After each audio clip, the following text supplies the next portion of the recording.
Hello, Abraham. I have two questions today. And the first one is about relationships, but it's kind of the opposite of what everyone else in here is. Anyone who does not want to talk about relationships, what are you doing here?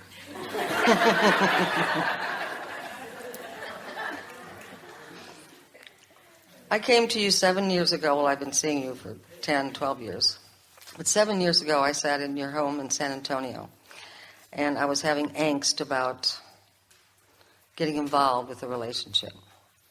And without you specifically saying this, you basically said nothing lasts forever, or it doesn't have to last forever, which softened being involved. Because in that moment, it was perfect.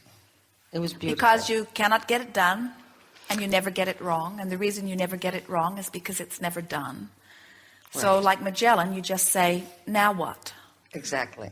So my question is not how to create a relationship, but how to end a relationship, where it's a win-win situation. I don't mean that lightly. I really mean that from the bottom of my heart, because it served a purpose, but it's no longer at all.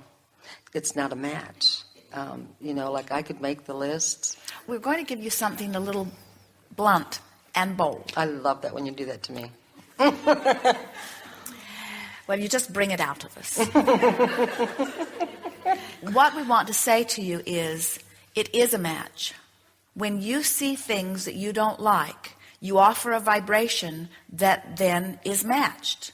In other words, you hold to you the thing you do not want. Mm-hmm. And so the only way to end a relationship or change a relationship, and it's fine if you've decided that you want to end it, but the only way to do that is to become a match to what you do want, because when you become a match to what you do want, anything that doesn't match that has to go away.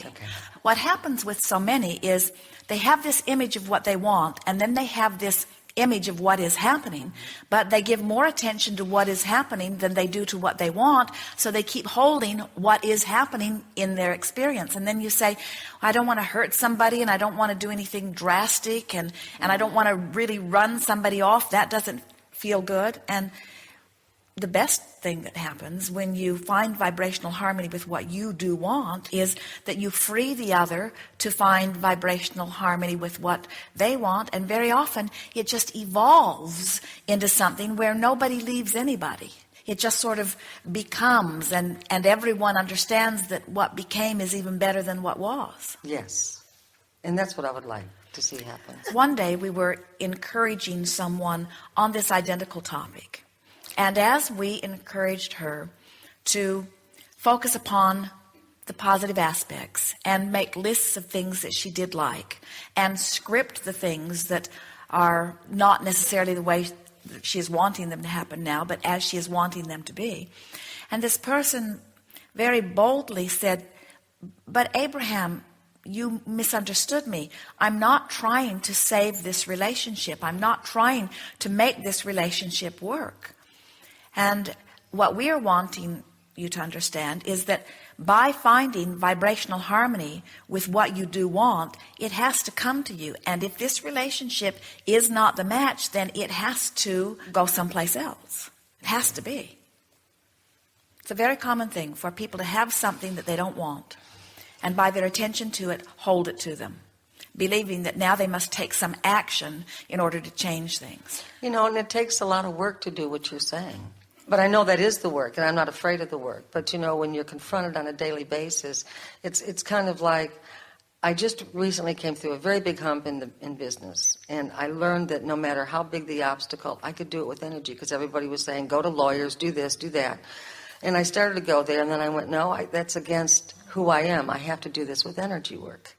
And the reason that was easier for you than the relationship is because the relationship is under your nose more. Yes. And so what you're saying is, I'm just going to have to be a little more diligent in practicing thoughts that feel better. And the thing that is easiest, when you are not there, when you are not together, there is a lot of opportunity to focus upon the relationship with a different eye. And we think what's going wrong with you happens with almost everyone, is that it's hard for you to really believe that by becoming adamant with yourself about only looking for the best parts of the relationship, that this is the way of purifying your vibration so that a relationship that doesn't match that can't stay.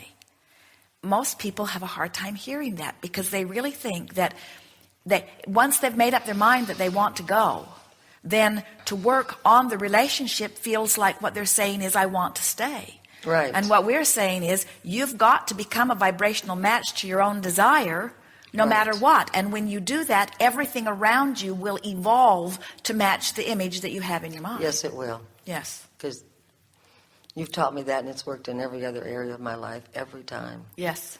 Thank you very much. Yes, indeed.